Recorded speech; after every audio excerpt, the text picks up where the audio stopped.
What would you do if you saw someone drowning and no one dared to help?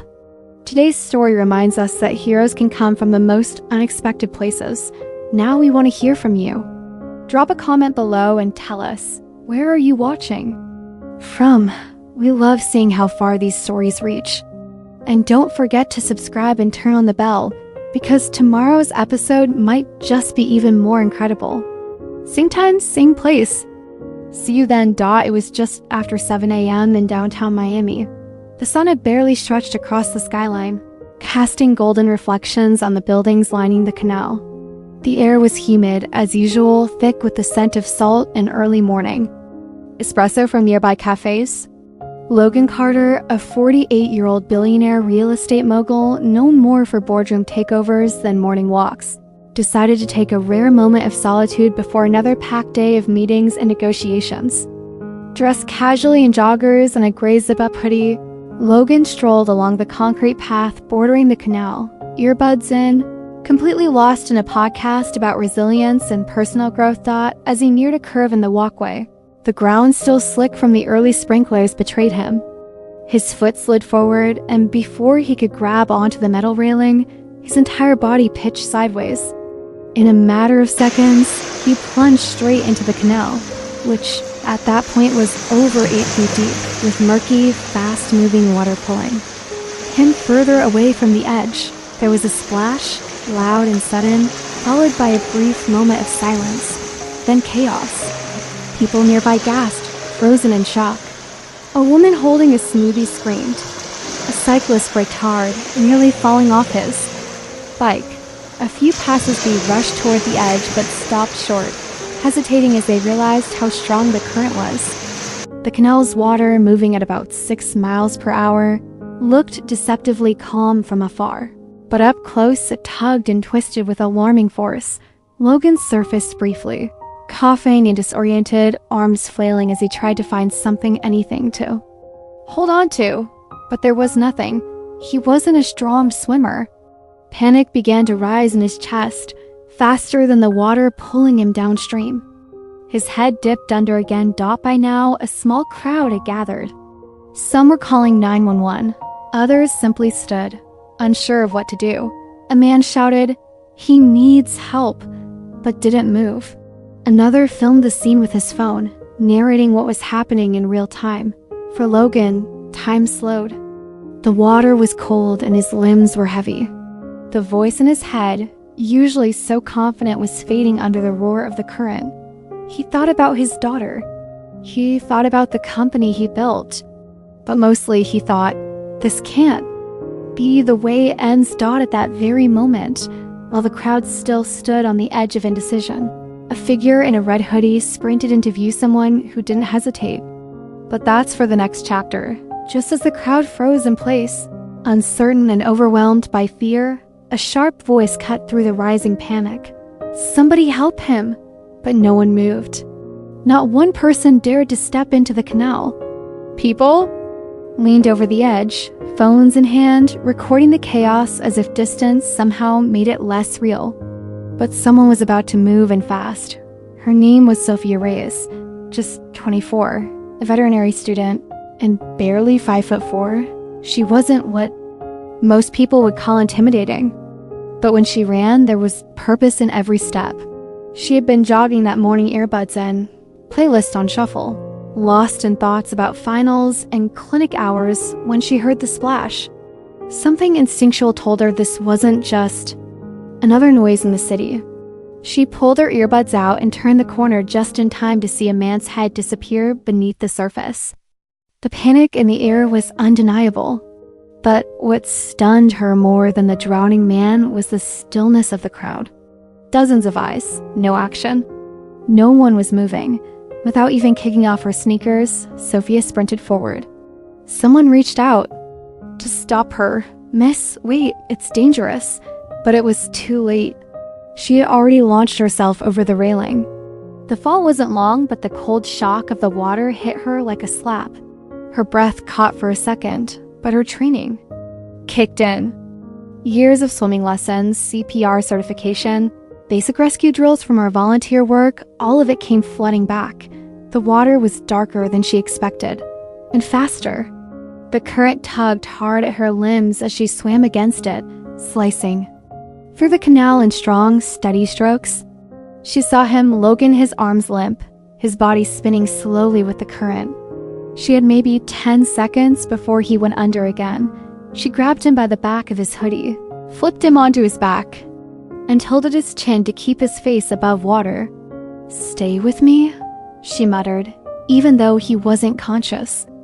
With one arm hooked under his, she kicked hard, pushing them both toward the nearest wall of the canal, where concrete stairs jutted out like a lifeline. Behind her, sirens blared in the distance. The crowd was finally reacting, cheering, crying, calling for help, but Sophia didn't care. Her lungs burned. Her legs shook. But she didn't stop until she felt the solid edge of the step beneath her hand.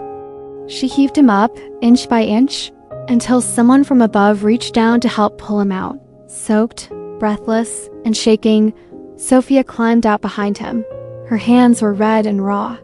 Her heart was pounding, but he was alive. And somehow she'd become the only one willing to dive in when no one else would. Sophia didn't have time to think, only to act.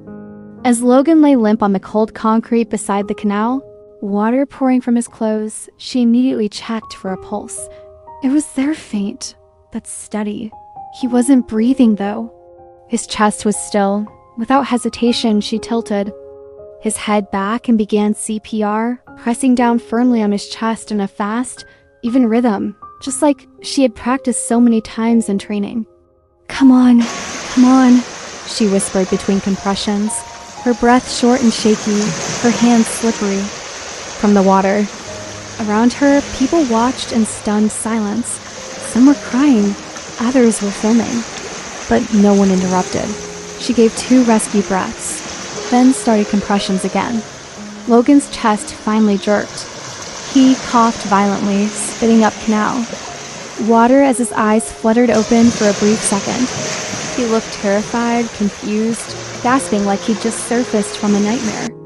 Sophia rolled him onto his side to let him vomit out the rest of the water. "Hey," she said gently, trying to keep her voice calm even though her hands were shaking.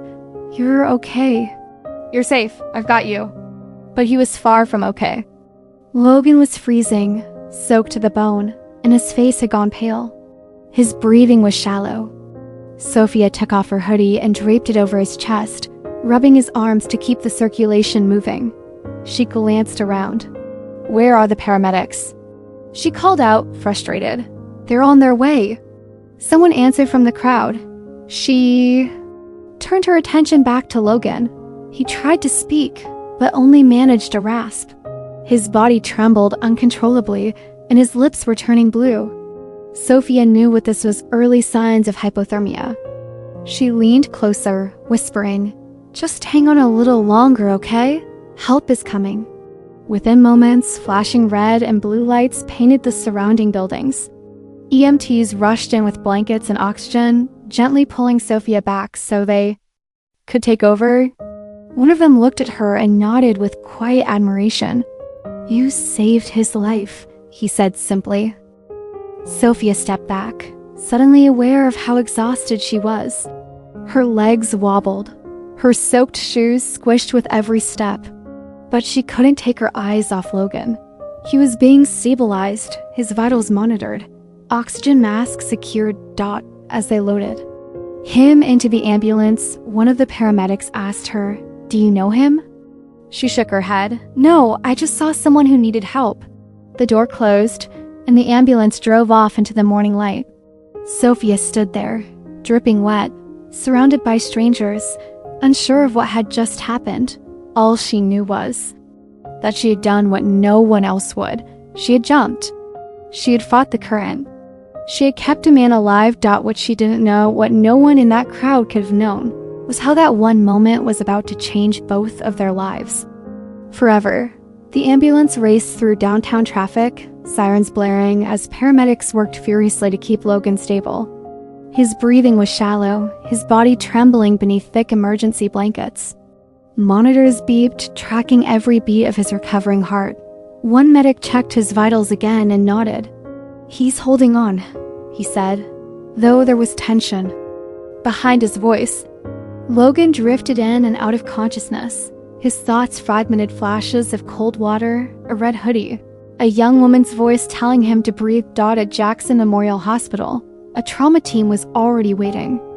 The moment the ambulance doors swung open, Logan was rushed inside.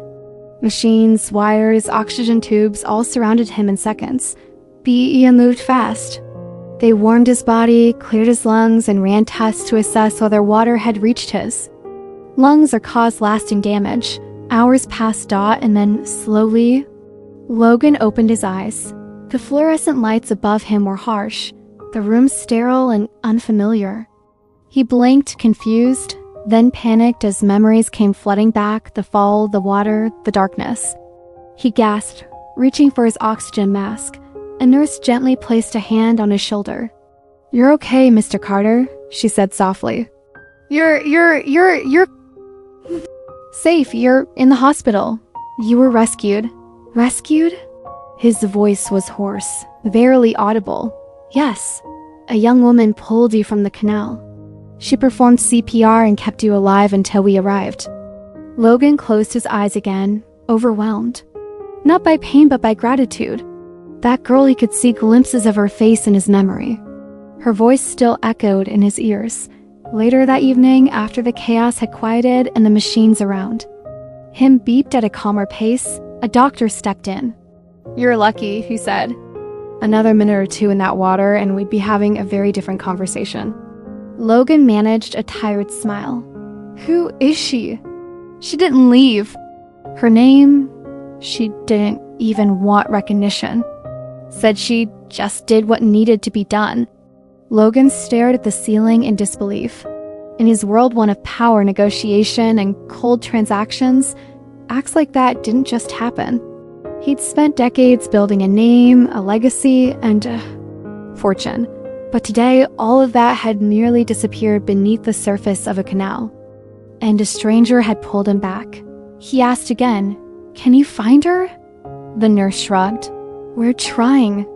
Lying there with Ivase in his arm and warm blankets around him, Logan made a quiet vow. He would find her. Not out of obligation. Not out of pride. But because something inside him had shifted.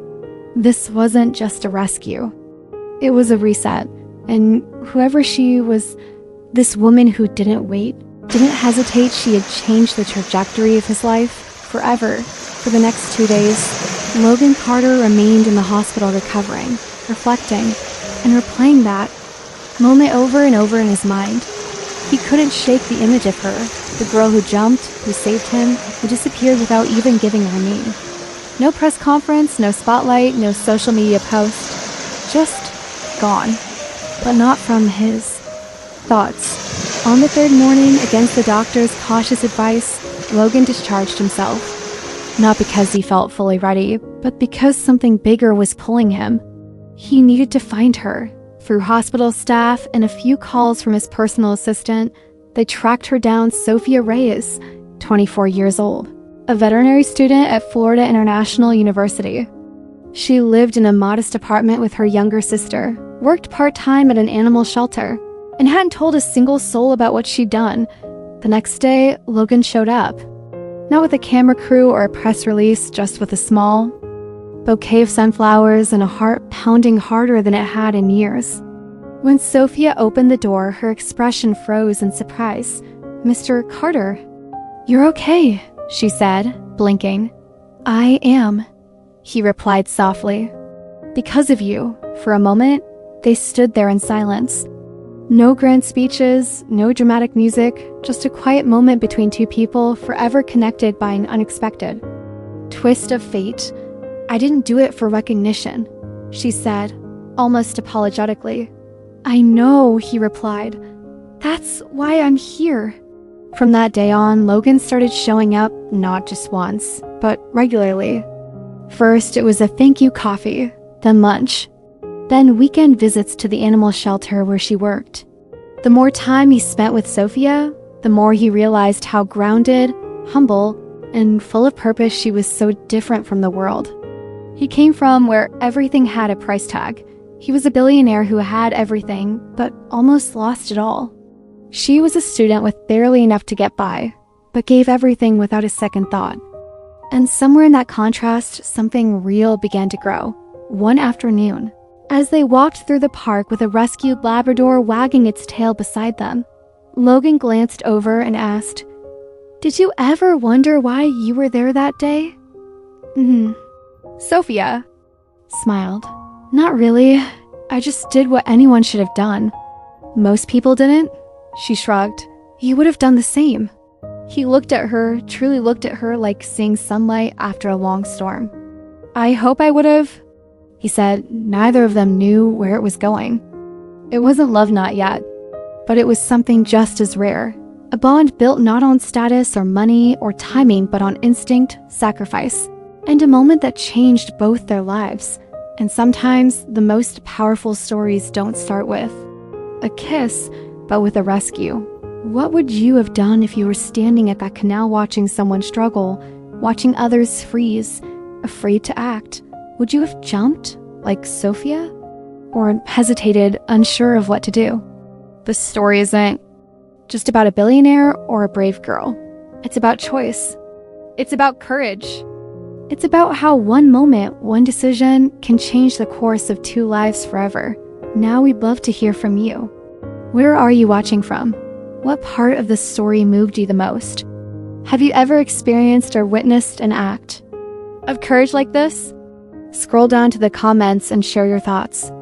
Your words might just inspire someone else's thought, and don't forget, if you felt something today, if this story made you think, made you feel, subscribe to our channel and hit that notification bell so you don't miss tomorrow's episode. New stories coming, and trust us, it's one you'll never forget. Thank you for watching. Now it's your turn to speak. We're listening.